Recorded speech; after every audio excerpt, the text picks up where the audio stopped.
for what comes next, right? So can we not jump into a permanent project and break down project delivery into smaller increments? So we're doing a demonstration. We've said, 3 months, could be more, could be less. We're going to respond to what the feedback is from the public.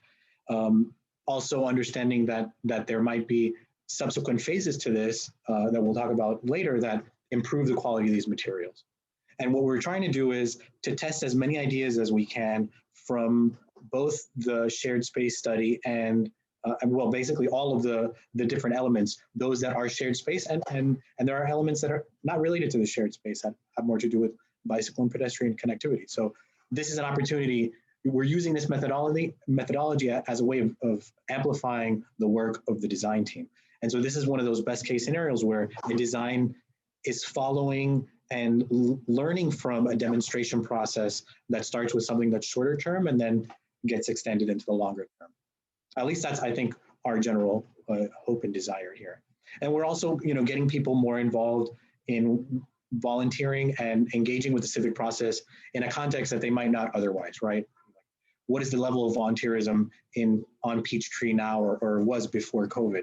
Can we improve upon that and get people to engage and let us know how to use this infrastructure?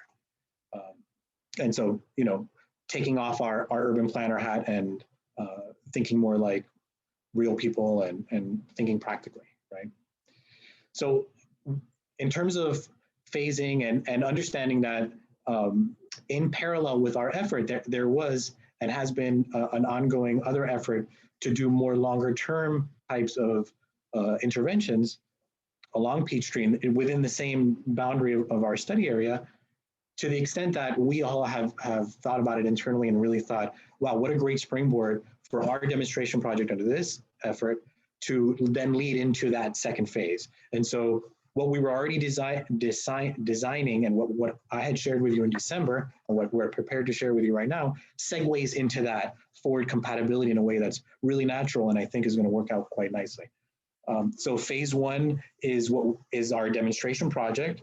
We'll start small in terms of not only the scale, and we talked about that previously, in terms of what our northern and southern limits are, but also in terms of how reversible this thing is and how heavy we are with art and things that are hard to get rid of, so that if there is some sort of a backlash and there do need and there is a move to remove the project, that it's easily removed.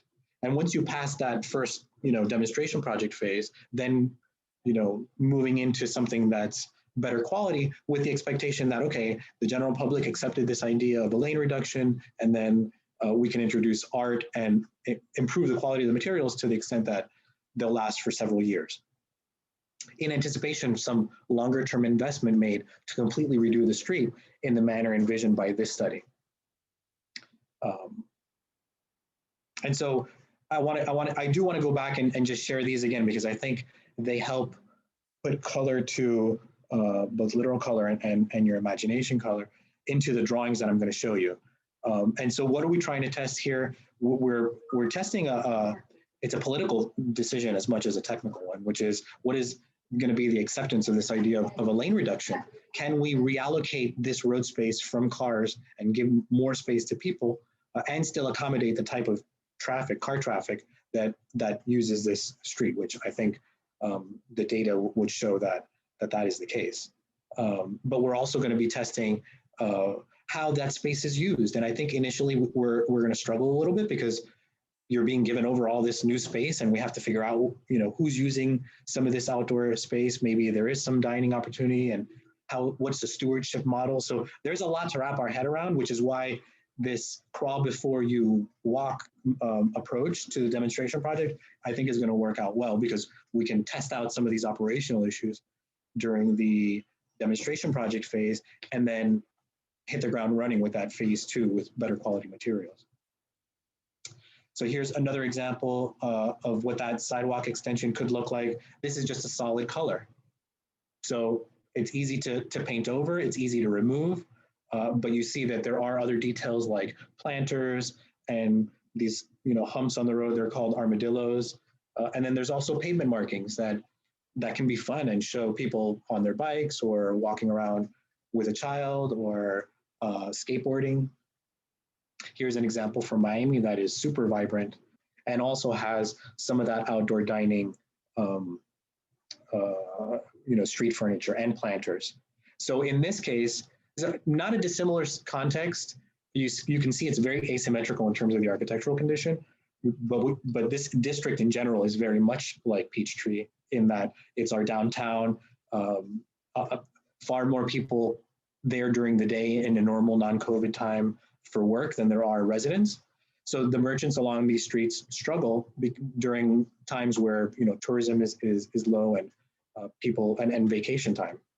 So this was part of the approach to try to address that from an economic development perspective. Here's another example from Memphis that incorporated a bike lane, a two-way bike facility.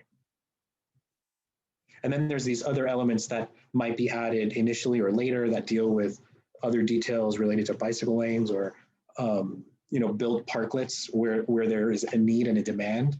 You think about the phasing approach of how we're starting small and then how we could extend out of these types of projects all the way up and down the corridor. So I believe I showed you this before, and the idea was our first step is to vet the concepts. And we talked about this. We talked about the alternatives at our December meeting.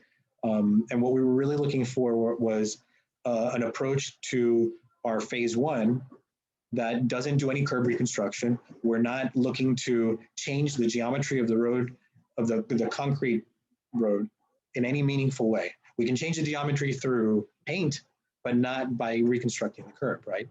And then part of this is also evaluating alternatives for political support and public support. And I think part of what we're doing today is also continuing that vetting process and making sure that for this demonstration project, we all understand what we're approaching and how we're doing this.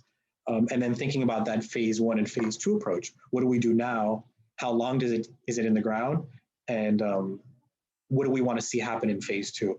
And that, I think, for the purposes of discussion, and Addie, please remind me, or Megan, that's really where I want this group's focus for this conversation is, what do we want to see in phase one, and how do we bridge from phase one to phase two so that your phase one and phase two are connected in a meaningful way?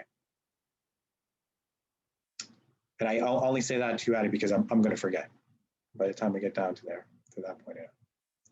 So for phase one, we're looking at the 3-block stretch between Baker and Ellis, including the middle block with John Portman and Andrew Young.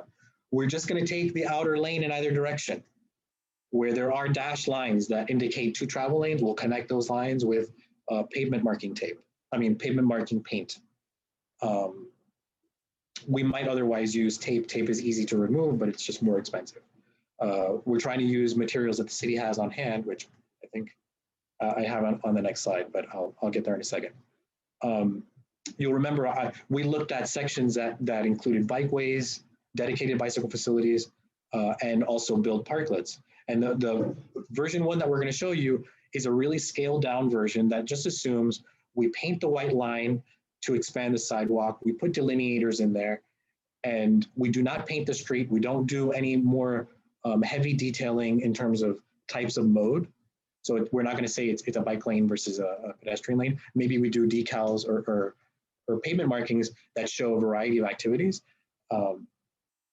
And just in terms of context, the materials list that we're working with for that phase one, I think it's a good idea to do. And we have a modest budget for materials, but I'd love to just stay within the materials that the city has on hand in their toolkit, which I think is a really cool thing for a city to have a tactical urbanism guide and a toolkit of these materials that are common and useful and necessary for these types of projects. So when I show you these drawings, think of the context of this slide and how we're trying to work within the materials palette that the city already has established for this phase one. That doesn't mean we're tied to it for future phases. It just means it's what we can do right now with a very low investment on anybody's part beyond what's already been purchased.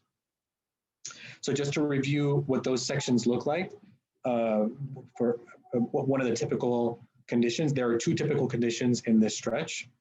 the two blocks in the north and the south, and then that middle block is a little bit different. So here we've got a center turn lane and 2 lanes in either direction. We keep the center turn lane and 2 lanes, and then we adapt the outer lane. And we looked at, as I said, we looked at bikeways, we looked at outdoor dining, we looked at a hybrid approach. And then we settled on this idea of just expanding the area that is usable by people on bike and by foot and on any other micromobility mode.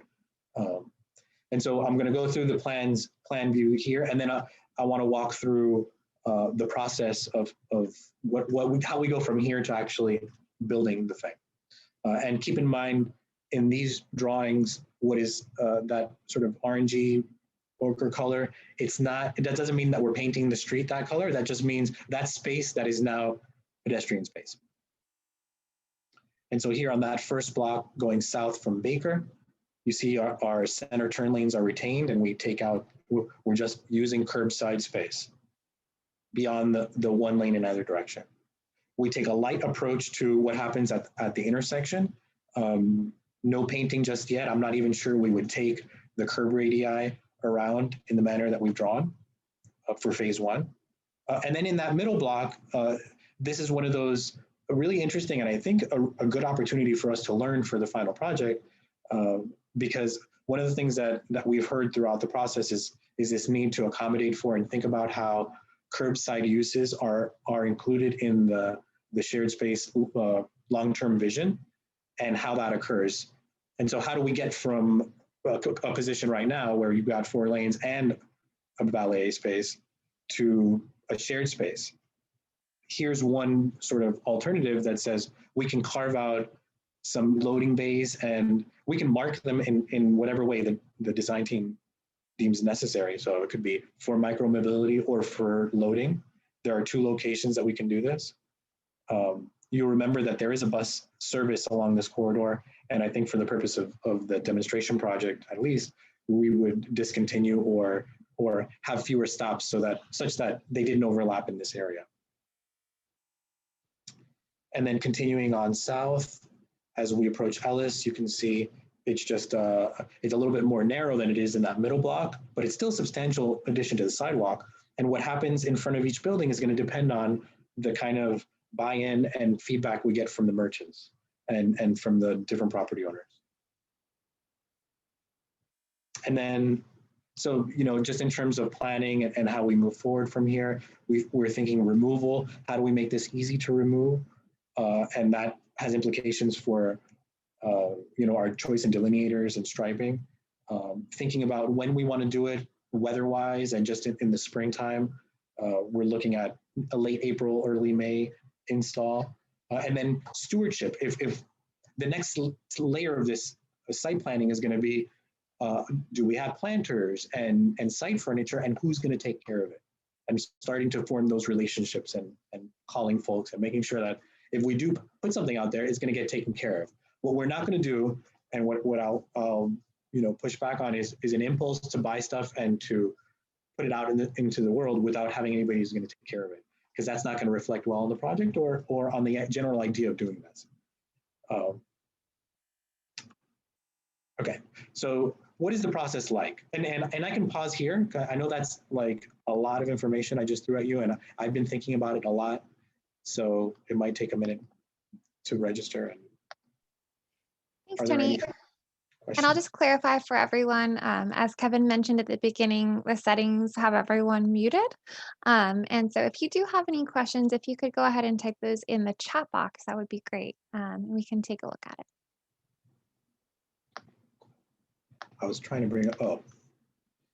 Okay. Yep, see the comments in there about talking to Marta Yep. ASAP, which is definitely conversations that have started, but we'll need to continue and go into much more detail. Right. And there's along the corridor for the overall effort, there are other locations where we're going to have to talk to Marta anyway because of the station entrances. I mean, like there's a whole world there for a phase 2 to look at, and and to invest in public art around those station stops and wayfinding and signage that connects back to this effort. So yes, I think 100%. And shame on us for not starting that conversation sooner, but we're not going to let that go on. Okay, so moving forward, the drawings are just going to get more detailed. We're going to think about how we go out there and build the work, at least for this phase one. When you consider who's going to do the work, you're looking at one of the people who's going to do the work. So we're not hiring folks to go out there and do this.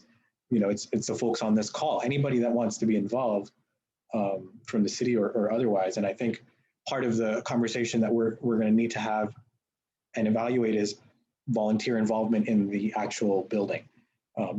Usually we love to have volunteers in the build, but in these COVID days, it depends on the local municipality and the infection rate. But at the very least, I know I'm going to be there and my team is going to be there on the ground, painting out the lines and installing the delineators. So the purpose of me saying that all is that the details that we need to do that work are going to make their way into these drawings as we start to make decisions on exact numbers of things like paint and delineators. And they will get as detailed as this.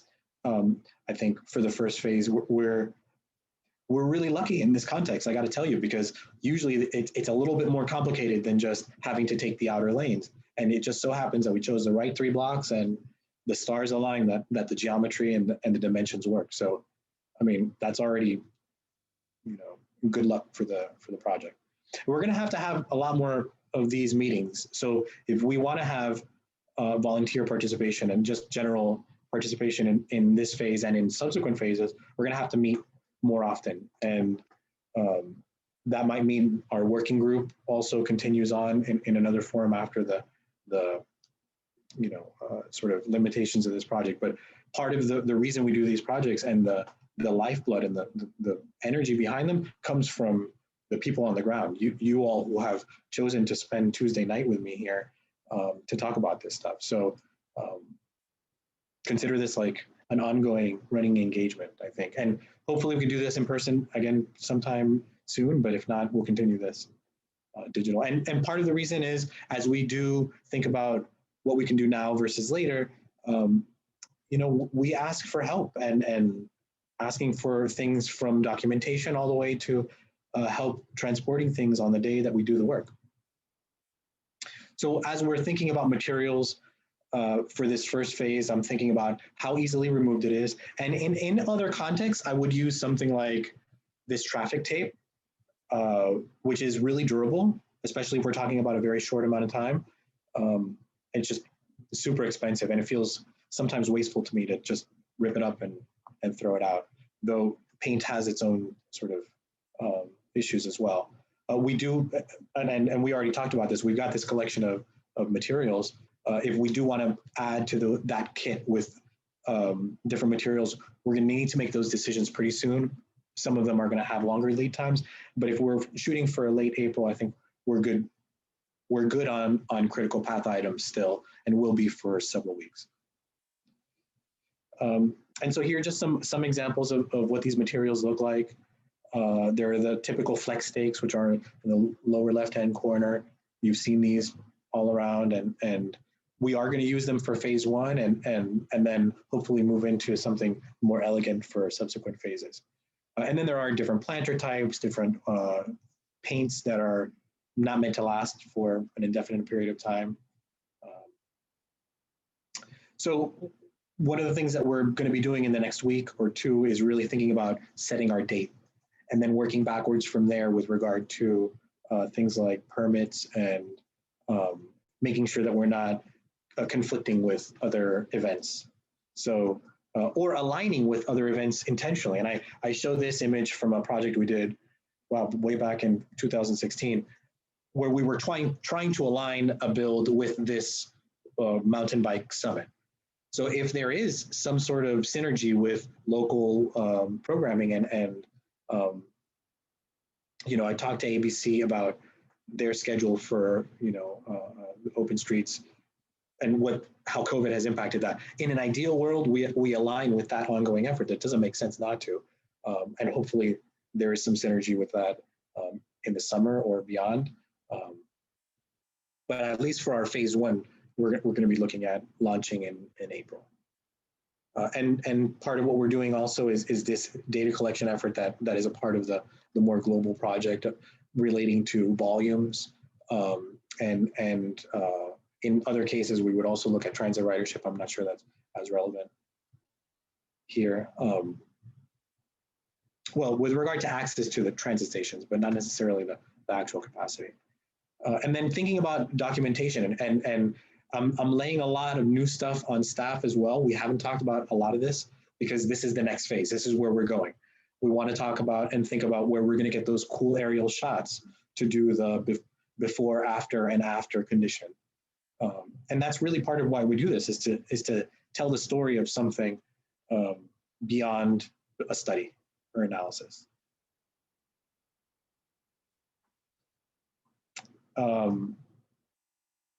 We're also going to be working on developing a budget, as you see here. This is, I mean, there's no mystery to it. It's just an Excel document, a shared Google sheet. So anybody who wants to be involved, we will have regular meetings about the execution of the demonstration. And this is a sheet that helps us all keep organized. Luckily, as I said, the city has already, has a really decent collection of stuff. We're going to add to it. So this task is that much less complex. And then we'll also do a run of show that imagines what everybody's doing once we're going to go and build it. And so this starts to take shape the month before the build, or a couple weeks before the actual build. And then I'll run through some of just images of what it all looks like when we're out in the field. This is the morning of, we have all of our equipment out. We stage it at different locations in an organized way, in relation to a set of plans that we'll produce that detail out all the dimensions and where everything goes. So we'll have, depending on the length of the corridor, in this case, we'll probably have one station per block, or one station at the beginning and one station at the end, so that you're not lugging materials back up and down the corridor. There's this old adage, right? Measure twice, cut once. So we don't always measure twice, but we do frequently, and we measure. It's more about measuring more frequently than measuring twice in the work that we do, because we're going in sequence. And we're going to expect things to be totally different than what we found in the drawings. So that's okay. That's part of the reason why we do this. And then so here's what that looks like. We'll have all safety vests and plans that show all the dimensions that we need. If we are working with volunteers, these documents will tell us who's doing what. And then this is just how it all starts to come together once the paint goes into the ground and the delineators. This was a very similar project where we were taking the outer lanes, and it was all just based off of an existing alignment. So it was relatively fast and straightforward. Some things may require, more professional installation if we want to drill into the ground, but we can also just glue, and Gorilla Glue is great. It'll actually take off big chunks of the asphalt if we're not careful in the removal process. There you see it's a two-part epoxy. Here's another example of that. Oftentimes we'll use a striping machine that looks like this, though my staff will tell me that it's totally unnecessary because they like to do it with a roller. I feel more comfortable doing it with a striping machine. And then we also use painter's tape to just measure out things like crosswalks and conflict zone markings and other details. Then there's pavement markings. And then there's this idea of celebration, and gosh, wouldn't it be awesome if we were able to celebrate? And honestly, seeing this many people in one place really freaks me out after everything we've been going through. But I kind of want to have a party again at one point. Be nice if we can make it work for this effort. So our takeaways are that we're going to be practical with our phase one. It's not going to have all the bells and whistles, just so that we can, take an incremental approach, and so that it's easily reversible. We are also going to have to begin planning for phase two if we want it to follow in short, sequence with our phase one work. And we're going to think about permit pathways that help keep the work going beyond the life of this project, I think. And just again about this idea of reversibility is the name of the game for phase one. and then timing for how we take it all forward in phase 2. So that's all I got. I saw that we had some weird intruders. Potential. I think we're good. I think so far so good. I do want to address some of the questions that have popped up, including the coordination with BUS and MARTA, and that is certainly part of this upcoming efforts, and to make sure we're engaging with them for this effort. We know that there are several buses and there's a key corridor component into this, so that is going to be ramping up from now towards the demonstration, is really getting in front, and really, since we have a draft design moving in front, and really being able to speak one-on-one with a lot of these folks. I can't bring up the chat for some reason, so I can't see what the questions are. No worries. And I think, and also just about property owners and business owners, I mean, that has been part of the conversation with stakeholders and the public space working group as well. That's been part of this. And Megan, can you unmute, or maybe I can do it, Kevin.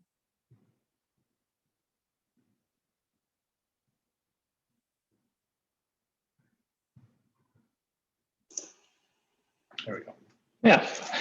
I just wanted to help address some of the questions. Obviously, there's plenty of coordination to happen with the buses, and this is early on, so we have time, and we'll certainly do that. I think part of the question from Nursif about engagement and elected officials, I mean, that's a big part of this study, and sequencing these, one, the presentations on the demonstration projects to make sure everybody's aware, but as much as we're talking about the final design, we're talking about the demonstration project. So there have been conversations with elected officials, and will be with other departments. That's part of the process. So if you have any specific thoughts or things that you think are missing or could be helpful, we're happy to hear those ideas.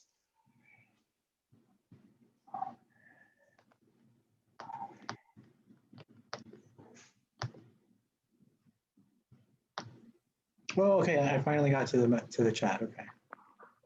I think you're up to speed now, but I think you were going to show some other examples, or you were heading back. No, I was just going to stop here at this one, but I had to minimize to be able to see.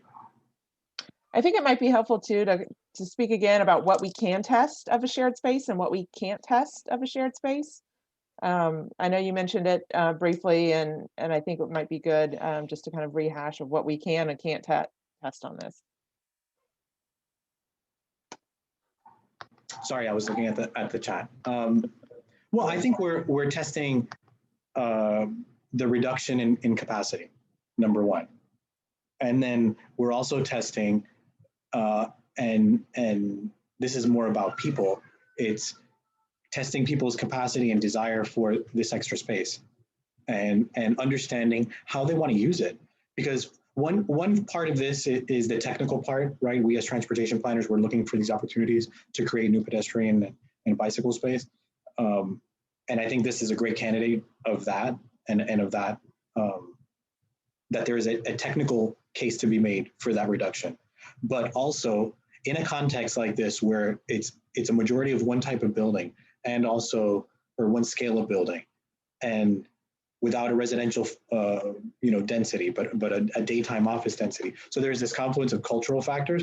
So it's not just can we carve this space out, it's how are we going to use it, and how can we test out that use of the space. And that to me is super relevant for the shared space project, because that's kind of what the ultimate goal is, that the whole street is a civic space, right? So the baby step in attainment of that goal is get people out there using the street again in the manner that, in the manner intended as a civic space, not just as a, car space. So looking here, a true test would include bus stops to ensure we understand those impacts before moving into another phase.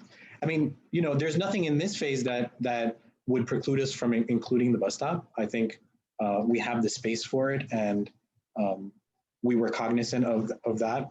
I think the direction that we had gotten was that this particular bus service was not as heavily utilized, and it paralleled another subterranean system, your MARTA, that made this a little bit of a duplicative route. But if that's not the case, that's also the direction that we're looking for this from this group. I think consider this a draft in progress, and the purpose of coming to you guys is to hear what you have to say. So I'm always just scrolling down here to show this area here, south of John Portman. Forgive my family. South of John Portman, you see there is a cutout, and if you squint, you can see it says bus stop only. So this could be, one of these bays could be for the bus stop and the other for the valet, in the same configuration that they're in right now, just pushed off the curb by 10 feet or so. So that would mean that if I'm reading the chat correctly, that we want to actually think about this as more of a bus stop in terms of the amenities and how we design that area, which is great. I think that's great feedback. That means we might want seating out there. So my question would be, what does staff think about that? And I think it is a conversation with Marta, but who's going to take care of that, of those materials? Are we okay leaving them out there? Is there another entity that can help manage that stuff without having to like drill the benches into the ground, which we can also do if you want.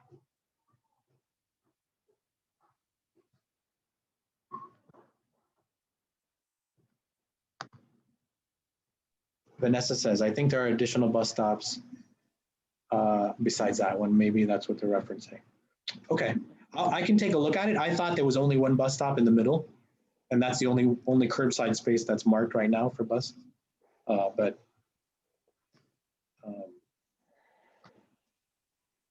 Betty No, I said, think these questions are great, and they're definitely going to be having a lot of stakeholder engagement as we take these draft plans and moving into more permanence. And there's going to be questions, obviously, with MARTA and with City DOT to make sure we flush out some of these issues moving forward. But that's what we're here for, to start this official process for getting this demonstration project up and running. Right. And also, I mean, we can use, we have our public space working group where we will hope that will continue the conversation even after this project is done. And I think it's important to have representation from MARTA and from other areas, other things such as MARTA in the public space working group. So if you would like to be a part of that, you could just let me know. and I see a comment here, Chloe. I wonder how you study shared space when the demonstration is not shared space. It's exactly what I was just saying. The shared space is a good long-term goal, and it's the goal of this project is to study that idea. But the way that you get to that is by starting to chip away at the notion that you need all of these lanes in the first place. And that's why we do the demonstration project, because it proves the idea that you don't need 2 lanes in either direction. If you can already make that mental leap to go to 1 lane in either direction, then the next leap to a shared space is that much easier. Thinking about this extra space as pedestrian space, that's the big goal. And that's how it ties back to the whole shared space concept. Ultimately, somebody's going to have to manage this space. So this is the start of that conversation as well. Stewardship is such a huge part of these spaces because they're not streets anymore, right? They're public spaces, and they have their own set of needs with regard to cleaning and maintenance of the materials and the furniture. So it's a whole different ballgame. Okay, Matthew says, is there a convention bus stop on Baker? Yeah, I hear you, Chloe. Okay, Matthew says, is there a convention bus stop on Baker and Peachtree Center? 2 major convention hotels. Well, right now, what we've done is actually the curbside lane is a travel lane, and anywhere we've cut it out in this block in particular is what's on the ground right now. So we're just reflecting the space, the curbside space that's being used for either buses or for loading. But I can look at that and we'll document these locations and check them out on Street View, or have somebody just go out and check it out.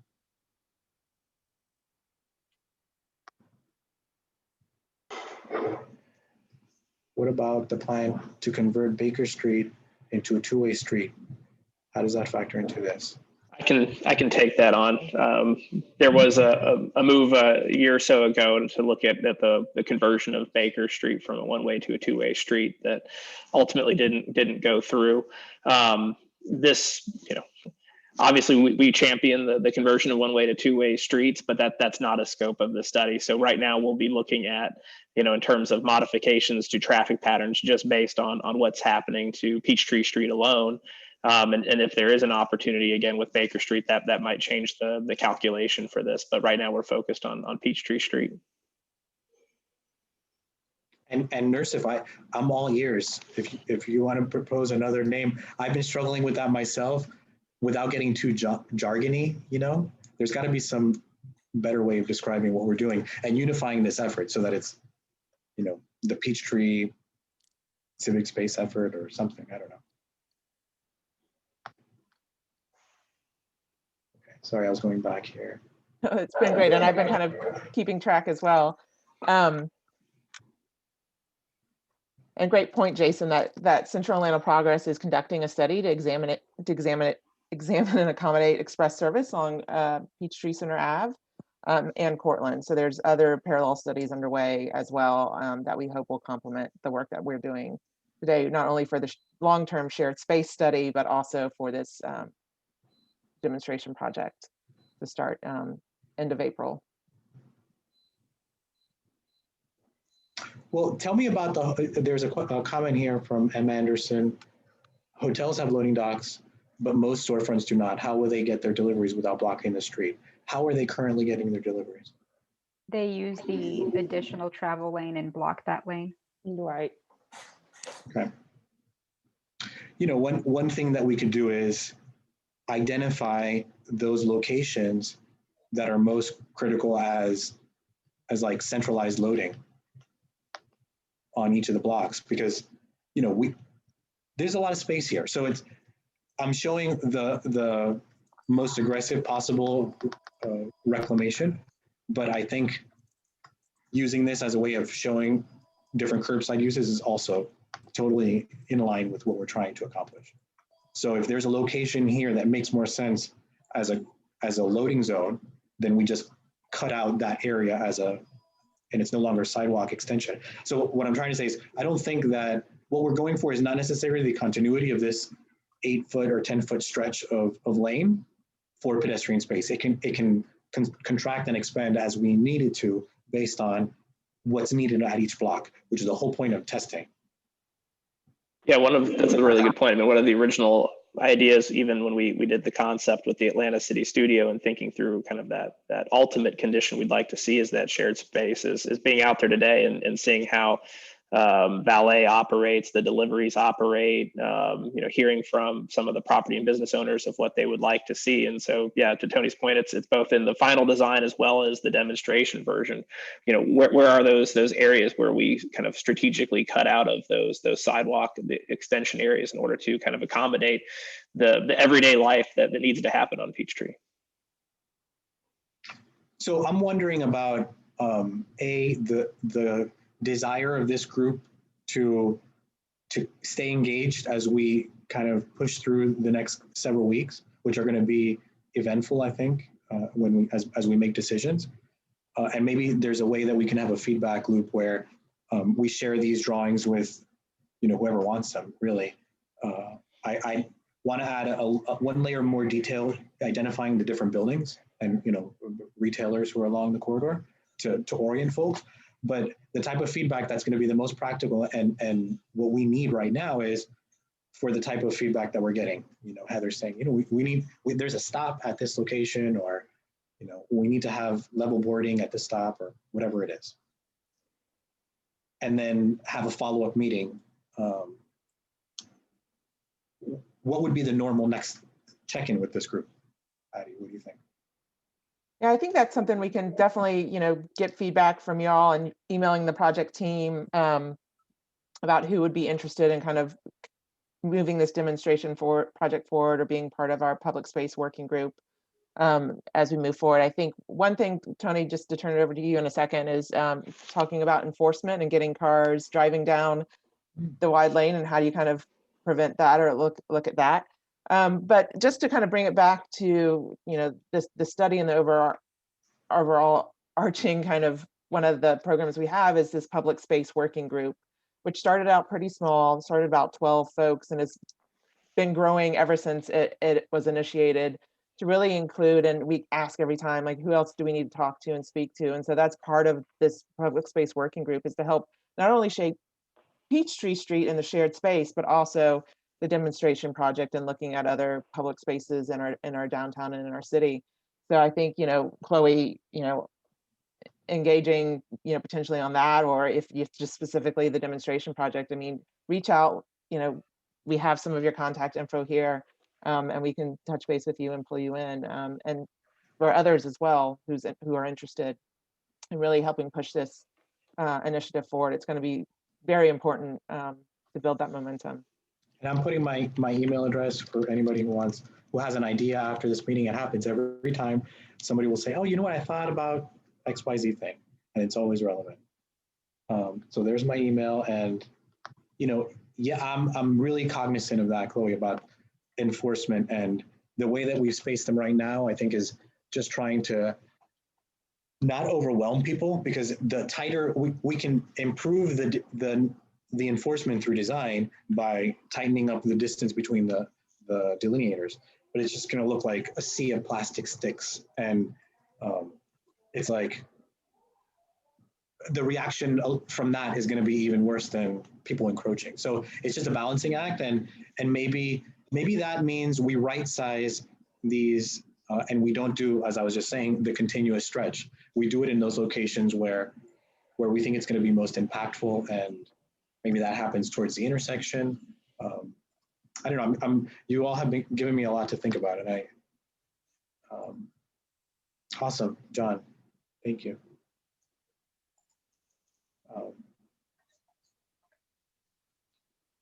Are there any considerations for the site impaired? Well, there are, if we were impacting the crosswalk, and there will be, if in terms of, oh my lordy, I'm sorry.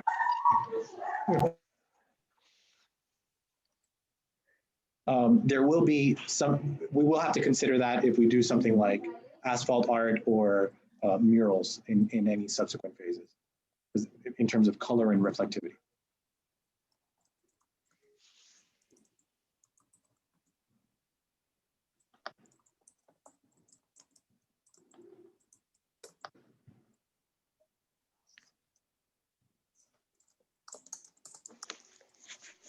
Okay.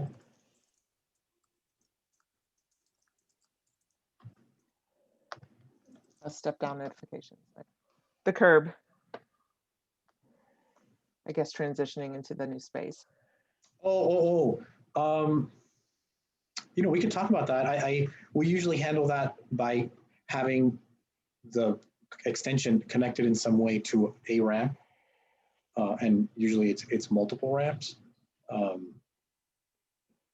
I'm sure that we can include signage somewhere about the difference in levels.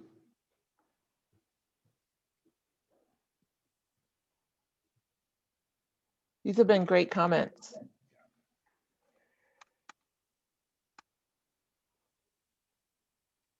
Tony, are there any other kind of feedback points, just in terms of having people on this call, and we have some time still to engage?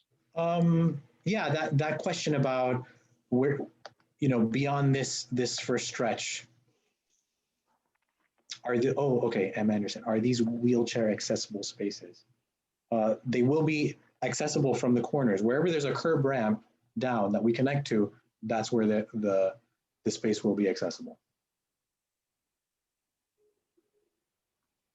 So the question that I really want to get even more feedback into is, how do we go from this first 3 blocks to something that's longer scale? Does anybody have ideas of things that they've thought about for crosswalk improvements or bicycle facilities or otherwise that might dovetail to something that they've seen throughout the planning process that we can apply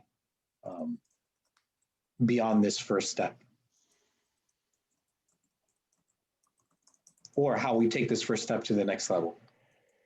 If the first step is delineators and just a single stripe that denotes the new car space from ped space.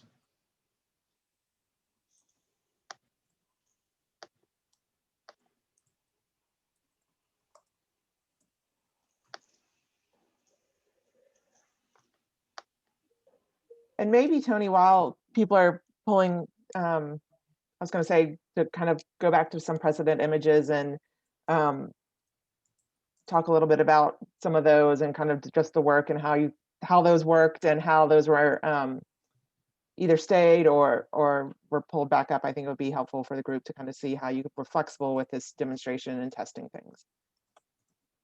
You mean to show, I'm sorry, I was reading the comment. Yeah, no, that's fine. But the slide that you're on right now, it would be great to just kind of go through a little bit more and just specifically the slide on the bottom right or the image on the bottom right, just kind of talk about how it was constructed and Well, okay, so that's called a curb extension, and this is an example from Mexico City. We did not do this curb extension, but it's very similar to, the reason I'm showing it is because it's what we're showing in our plans, just, you know, in real life.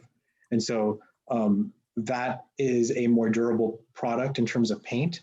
You can see it's a tan color, but it's not thermoplastic, it's called MMA, it's methyl something or another. So it has a thickness and a grit to it, which is good for the green bike lane markings and for other surfaces where you want a higher slip resistance. In this case, it is just a sidewalk extension. So there are planters, and this is an area that's managed by a bid. They're the Mexican equivalent of a bid. And so they're the ones that provide the umbrellas and the tables and the chairs and maintain the planters. And those are, they're heavy duty, you know, concrete planters, but they're not, you know, anything fancier than that. So the other image that I'm showing here is a bike lane. And this is an example from Akron, Ohio, where we took the outer lane just in same method that we are here, except this was it was more of a commuter context because there was very little retail on the street. So it wasn't about sidewalk expansion, it was about bicycle connectivity. And that's where we get this two-way bike facility. But that's a combination of traffic paint delineators, the same type of delineators that we're gonna have here, and yellow tape. So there's actually a comment I wanted to respond to here. Heather, yeah, communicating the results and findings will help to build momentum, absolutely. And I think having a group like this, also convening and you know, taking the project, taking more ownership of the project. I think this is the type of project where our hope is that people help actually lead the work.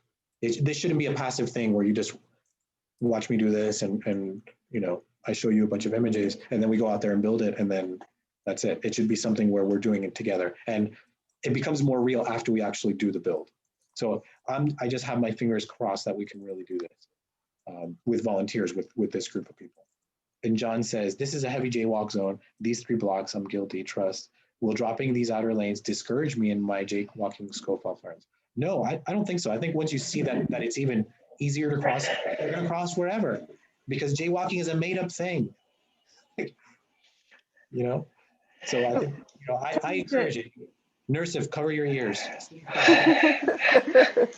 To that point, I think there are a couple specific locations where people tend to jaywalk or cross the street mid-block a lot. Is that something that we can be thoughtful about? I know we can't do a full mid-block crossing that's ADA accessible with tactical materials, but can we think about those pathways between MARTA stations specifically, and I think between the Peachtree Center Plaza are the ones that I'm thinking of are the biggest ones. That's the exact one I was thinking about. I mean, we can talk about ramps and figure out a ramp that can be put into the, you know, adjacent to the curb. We can have it fabricated, number one, so that it's clean and pretty. There are off-the-shelf examples that are not pretty, but they're gonna be what we need. So I think that's a really good idea. That's really good feedback. And We should definitely include that. What would help me is, like I said, if we distribute these plans and have everybody just mark them up and give us this, these comments. The best thing that we can do right now is to really evaluate and vet this idea. And just wanted to clarify that everyone who registered, we have your email address and contact information, so we can follow up with you after this to share the concepts and get additional feedback. I think that's a good point to stress. I mean, I think folks are often us bringing here's the thing, we're about to do this. If there's any showstoppers, better let us know. That's what we're trying to convey with Open Studio, both tonight and tomorrow night, but very much like we do as designers and sitting, here's our first idea of what this could look like and react to it, whether there are things that work, things that don't. So this is very raw and want you all to see this and really, really appreciate everybody's comments.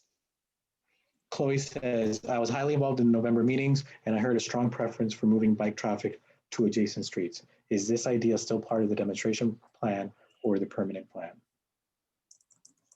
I mean, Well, go ahead, Tony. I was going to say for the demonstration project, we took a more agnostic approach in terms of whether we denote it as a bike lane or strictly as a sidewalk.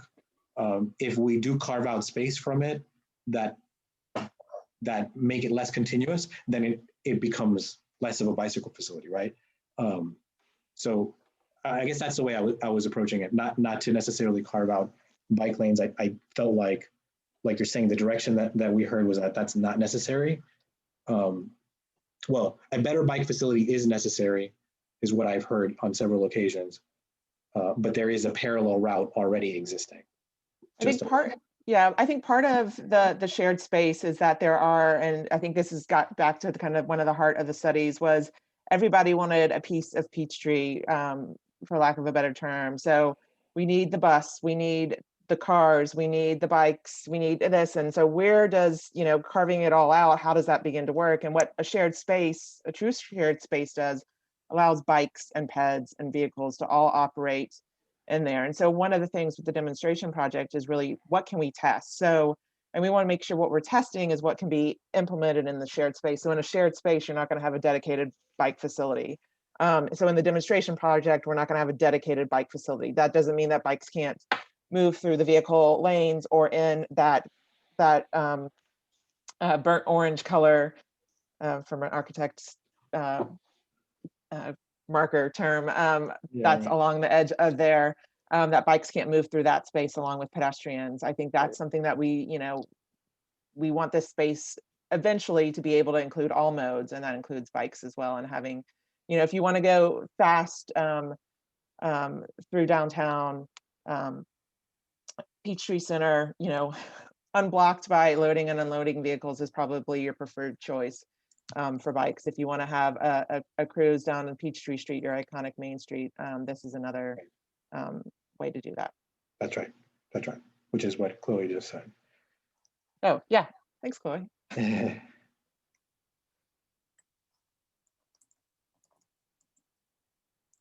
Well, Lydia, that was all I got. I think I feel good about where we're at. How do you want to leave it? How do we want to set up the next step?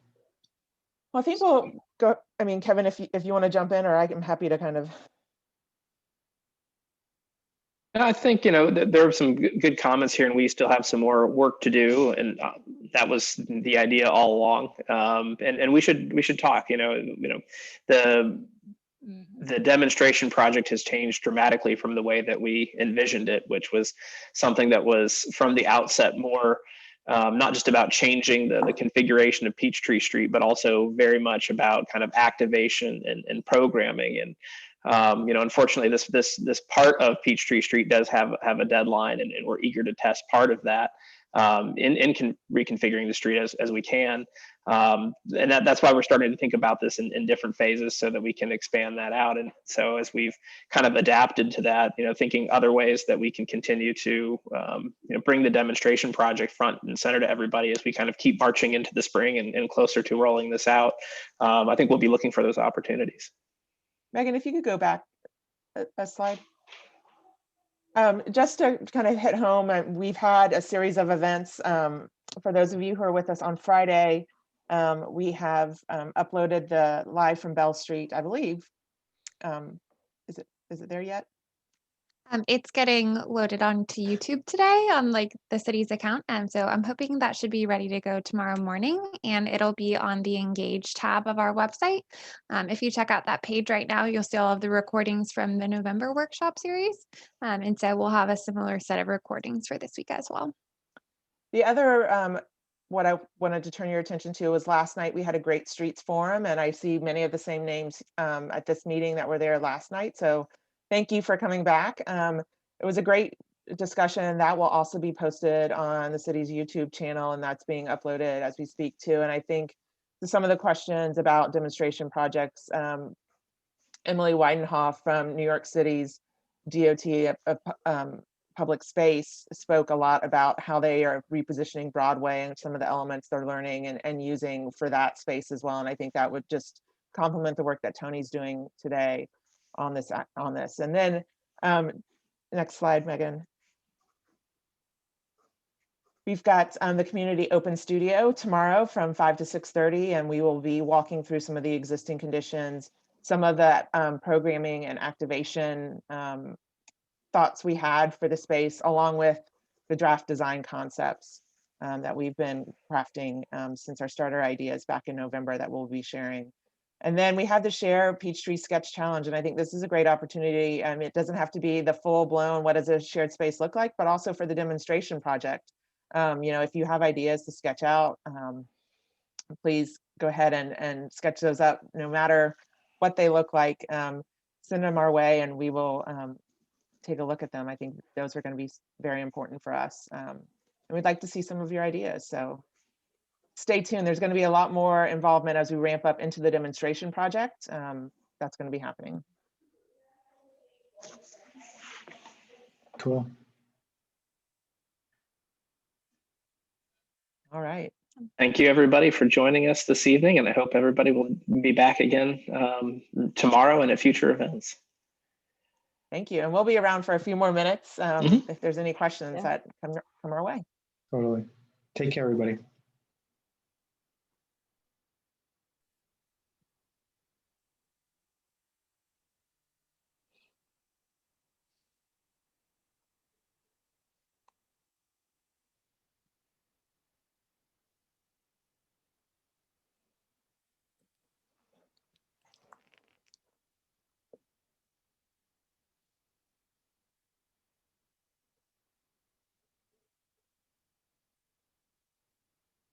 Here's the question.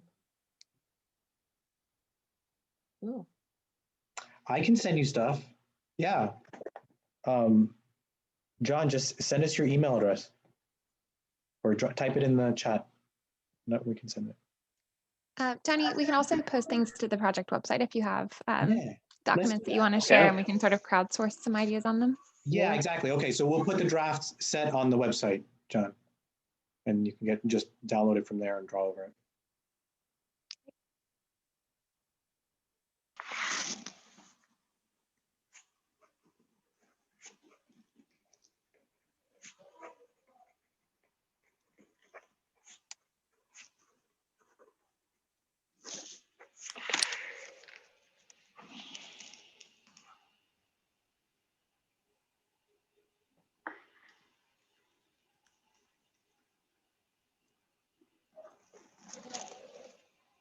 All right, this isn't the last call for questions. You can still reach out to us, but just want to say thank you for everybody who's attended tonight. We really appreciate the insight and feedback on this effort. And with that, Everybody have a good night. yes, everybody have a good night. Bye, guys. Thank you. Take care.